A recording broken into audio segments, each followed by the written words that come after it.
recite the Ode anthem. 1, 2.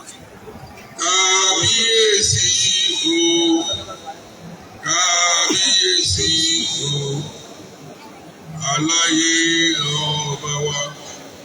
Kádé pẹ́ lórí o, bí bàtà pẹ́ lẹ́sẹ̀. Kádé pẹ́ lórí o, kó dìgbà pẹ́ lọ́rùn. Ní ọba pẹ́ títí, ìjọba tù wá lára. Kábíyèsí o, ọba wa, ọba onínú rẹ̀. Kábíyèsí o, kábíyèsí o, aláyé dájì. Oríkì ọ̀gbẹ́gbá. Ọmọ ọ̀gbẹ́gbá tẹ̀ wọlé. Ọmọ nípìnlẹ̀ yóò sáàkù. Ọmọ olóko sá kárakára ọ̀nà. Ọmọ ìtètè olóko ní ìjìyà. Ọba pẹ́ títí Adékú pàjẹ́. Ọmọ abẹ̀bẹ̀jọ ìbàbá ẹ̀. Ọmọ Adékọ́lẹ̀ yìí ó lé ara wọn jù. Ọmọ aláwọ̀ gbẹdẹmukẹdẹmu. Ọmọ adéhùn tó òyìnbó nílé òyìnbó olóòjà. Ọmọ ogógó gbala. Kábíyèsí kádépẹ́ lórí nígbà tàbí lẹ́sẹ̀ kéròpé ìtúbọ̀ gbàgbẹ́rẹ́ àsìkò yẹn àtúbọ̀ tó wà lára. Please be seated. Please resume your seats. We are now the honor to invite the Chief Imam of Ijebu Land, Sheikh Ayomadijo, to give us the opening prayer.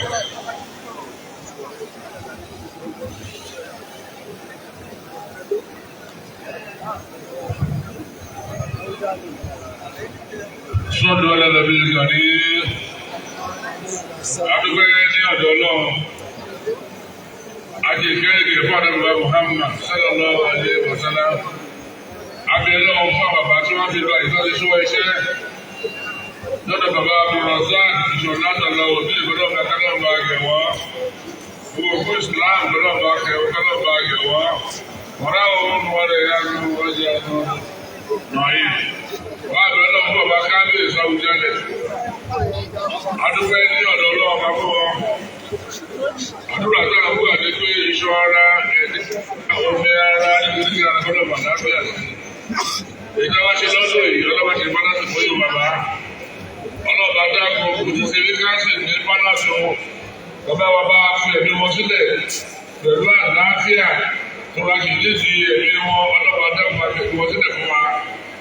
Àbẹ́lẹ́bà ló gbọ́dọ̀ wa ní ìpínlẹ̀ Ògùn àti dẹ́pítì gọ́ọ̀nà àti gọ́ọ̀mẹ̀ntì wọn lápapọ̀. Ọlọ́dọ̀ máa dúró dàrọ́ abẹ́lẹ́bà fún iṣẹ́ máa wà tẹ̀lé alàgbà wa òfin owó ìṣẹ́ wọn máa ti lé ìjọba máa ti láti wọ́n fún yóò. Gbogbo àwọn náà lórí àsìkò náà wá Adéwúwà àwọn bàbá wa sẹ́lẹ̀tọ̀ tí wọ́n wà sí gbogbo iṣẹ́ Ọlọ́run àbọ̀ Ọlọ́run àwọn ọlá olúwọlá yẹn lọ́dọ̀ ìlú rẹ̀ láyéláyé àwọn màmá wa olórí ìjọba lóṣù wọn owó ìjọba wa tẹ̀lé bí ẹni lọ́dọ̀ tó ti dọ̀dọ̀ wa ẹgbẹ́ ìjọba ti lọ́dún mọ́ni ìbá náà tó yọ gbogbo àwọn gẹ̀ẹ́sì ọlọ́wọ́ tẹ̀lé ìjọba lórí ẹ̀sìn o wà á bẹ̀rẹ̀ lọ́wọ́ àwọn ọkọ̀ sí láti lọ sí àná wa bàbá aláàjì wákù ìjọba wákù ìjọba lọ́dún lọ́dọ̀ láti mọ̀ fún yẹn gbogbo ẹgbẹ́ kọ̀ọ̀tù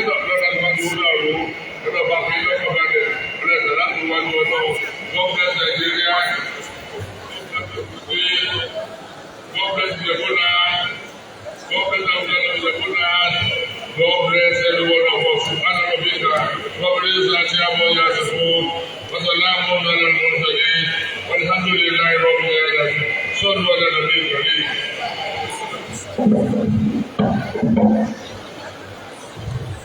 On behalf of the chairman of the festival organizing committee, I'd like to welcome all of you, most importantly, His Excellency,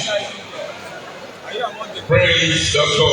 Dakwabiolu, CON FFR, Governor of Ogun State, the deputy governor and all former deputy governors here present, senators, former ministers, our royal fathers, the special guest of honor, Sir Dr. Clement Ojude Oba and his amiable wife, Barrister Lady Okewo, our sponsors, distinguished ladies and gentlemen, we all welcome you to the 23rd edition of the annual festival, which is the Ijebu gift to the nation in religious tolerance, religious harmony. We'll be making progress. We'll be starting with the parade of Reverend, and the order is this. The newest segment, those who got royal blessings last week, Saturday and Sunday, they know themselves. They will come out and in an unbroken chain, they will parade the arena. And when they get to the prayer box, only the giver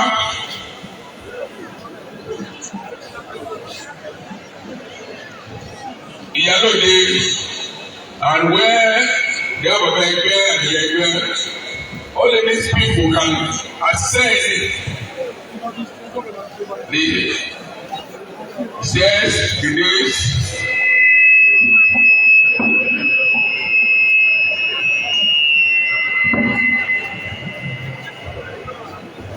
Pay over to Kabesi without eating anybody else, and they make an exit through the left hand side.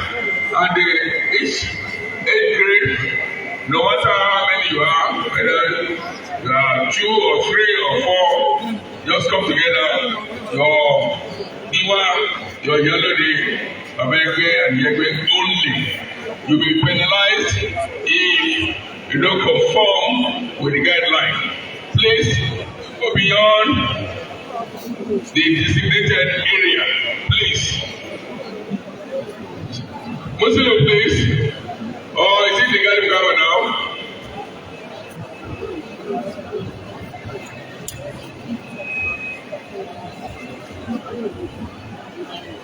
Customarily, we have a panel of judges to adjudicate on the various degrees that are on parade and also the war laws during the equestrian display.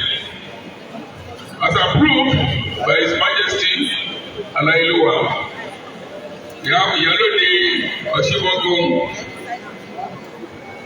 Ijebu Ode Ijebu. We have Alaja Oloko, the Permanent Secretary, Minister of Culture and Tourism, and Mambo Adesoya, Senior Advocate of Nigeria. The 3 of them will constitute the panel of judges, and we shall respect their judgment. The Reverend now.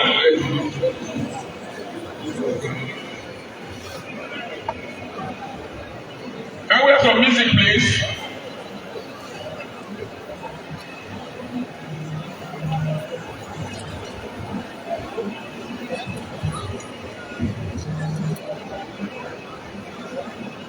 Said or Muslim, either of you please to come on stage. Said or Muslim, you are wasting our time.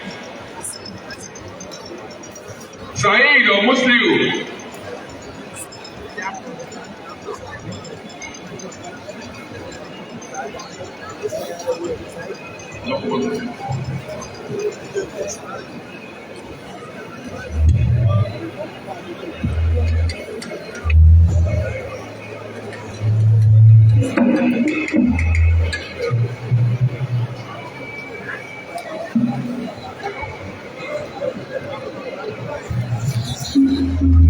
ọkùnrin akílẹ̀ Ìjẹ̀bú tọ́gbà láṣẹ ọkùnrin ìṣọ̀kan ọba náà yẹ ọkùnrin aṣíwájú ọba náà yẹ ọkùnrin ọba ọba náà yẹ obìnrin aṣíwájú.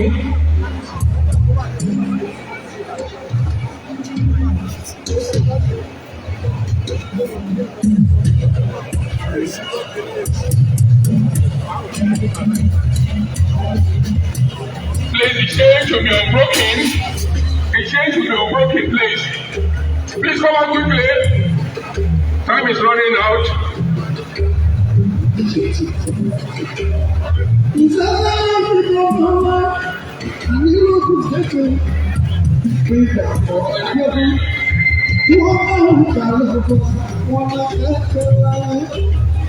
Abiodun Abaluba Ilayo Atumba Oyebiri láti ìpínlẹ̀ Ògùn ọmọ bàbá Abiodun ọgbà àṣà tìlẹ́yìn.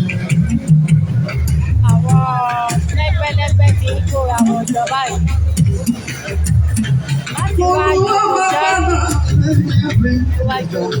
Abiodun oyebiri láti ìpínlẹ̀ Ògùn ọmọ bàbá. nígbà tí Musiliu Haruna Ìṣọ̀lá lórí ní dá wa lára yá.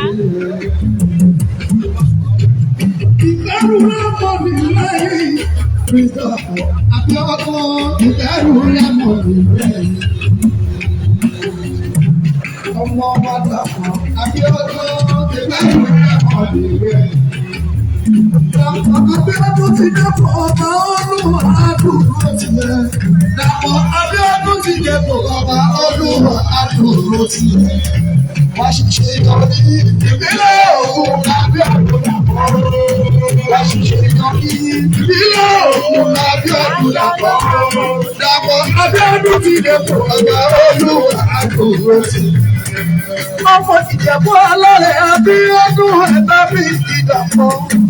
Ọmọ Ìjẹ̀bú alárẹ̀ Abiodun ẹ̀dá mi ti dàpọ̀.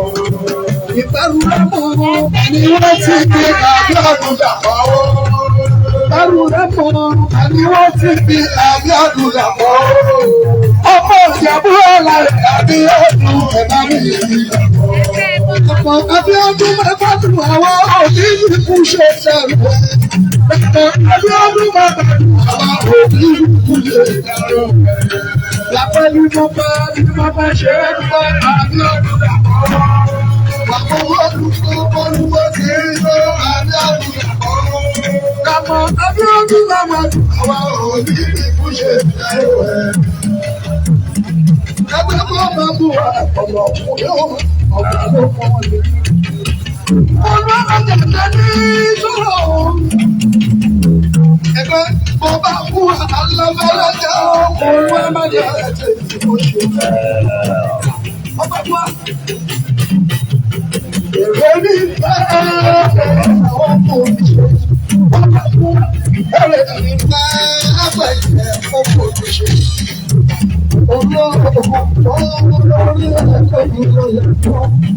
Aláàbá tọ́ọ̀nù kúkàlà bàbá wọn ẹ̀rẹ̀ mi bẹ́ẹ̀ yẹ ọkọ̀ yóò bá mi ṣe ẹ̀rí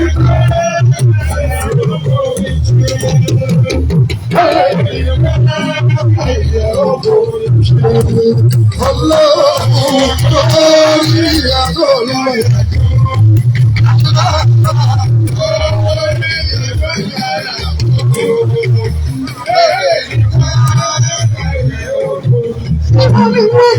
Jẹ́bi wọ́n yọ bàbá kì í ṣe wọ́n lọ lórí adẹ́rùbàbí ẹ̀ ìrọ̀lẹ́ wọn pa òjò ní wọ́n yẹ. Bàbá tó wà lọ́rọ̀ ọ̀rùn tó rọ̀ ṣùgbọ́n àti òṣùpá. Bàbá tó wà lọ́rọ̀ ọ̀rùn ṣùgbọ́n. Àti ẹ̀mọ́ bàbá lọ́rọ̀ lẹ́lẹ̀ wọ́n. Àti ẹ̀mọ́ bàbá lọ́rọ̀ lẹ́lẹ̀ wọ́n. Bàbá tó wà lọ́rọ̀. Bàbá tó wà Ìjẹ̀bú Ode Ìjẹ̀bú Ode Ijebu Ode Ijebu Ode wa Ijebu Ode mo fẹ́ kọ́ àkòrí Ijebu Ode jẹ́ ní.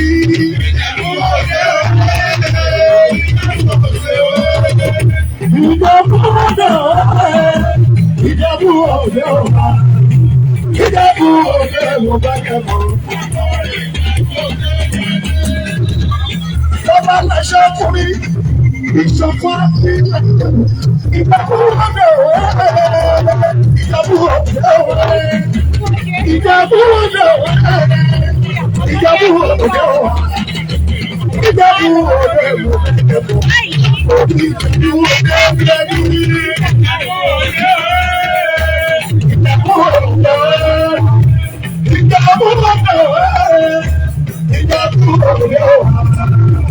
Ìjẹ̀bú Òde Oníṣàjẹ́ búburú mọ́ká òkúta ìgbà ẹni kẹfẹ́ ní.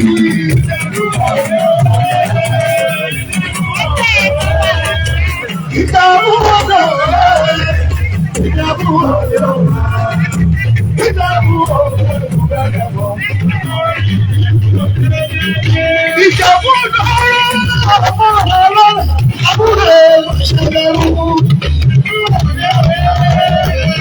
Ìjẹ̀bú Òde Ìjẹ̀bú Òde Ìjẹ̀bú Òde Ìjẹ̀bú Òde. Ẹ̀fọ́ kálẹ̀ yẹ kúrẹ́ akílẹ̀ Ìjẹ̀bú. Wọ́n tẹ̀lé mẹ́rin iná ọ̀nà mọ́yàwó àwọn arẹ́ lójú di ọba. Ìjẹ̀bú Òde Ìjẹ̀bú Òde Ìjẹ̀bú Òde Ìjẹ̀bú Òde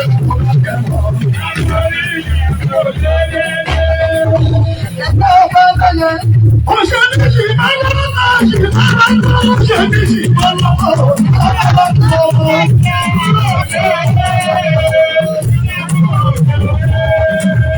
Ìjẹ̀bú Òde Ìjẹ̀bú Òde Ìjẹ̀bú Òde ọba lẹ́yẹ Ìjẹ̀bú Òde aṣíwájú Ìjẹ̀bú Òde ọba lẹ́yẹ Ìjẹ̀bú Òde adánáyà Ìjẹ̀bú Òde orí Ìjẹ̀bú Òde orí adánáyà ẹgbẹ́ Ìjẹ̀bú adánáyà Ìjẹ̀bú Òde Ìjẹ̀bú Òde Ìjẹ̀bú Òde olùmọ̀ ọ̀pọ̀ ọ̀kọ̀ ni wọ́n bá ọ̀pọ̀ ìṣòro. Supplement olú ẹ̀fọ́ ọ̀pọ̀ olú ọlọ́mọ ọ̀kẹ́ wọn ebi bá kú. Ayé wọn bá wà ṣe ẹni bá dùn wọn. Ayé wọn bá wà ṣe ẹwọ ayé wọn bá wà ṣe àbílá olóòdè ṣòjò ọ̀fẹ́ wọn ṣàdúrà. Lọ́mọdé oníhùn wọn kò dùn. Ìdàpọ̀ bíbọ̀ níhùn bíbọ̀ láyé. Ẹ̀ka ọ̀kẹ́lẹ́yọ̀ ní ọmọ bá kílẹ̀ yẹn. Ọ̀pọ̀ ilé aládé wọn ní òkú ẹ̀ka àlejò olóòdè ṣòjò. Ọmọ ọjọ́ wọn bí ìjọba ọjọ́ wọn bí ìjọba ọmọ náà ọjọ́ bí ìjọba. Àpọ̀lọ̀ náà ọjọ́ bí ìjọba. Àpọ̀lọ̀ náà ọjọ́ bí ìjọba. Sọ́kọ̀rẹ̀ gbé omi dúdú omi dúdú. Omi dúdú omi dúdú. Ọmọ dúdú kò lè rẹ̀ṣọ́. Kò lè rẹ̀ṣọ́ kò lè rẹ̀ṣọ́. Àti ojú lórí ìjọba. Ojú lórí ìjọba. Àmì ojú lórí ìjọba.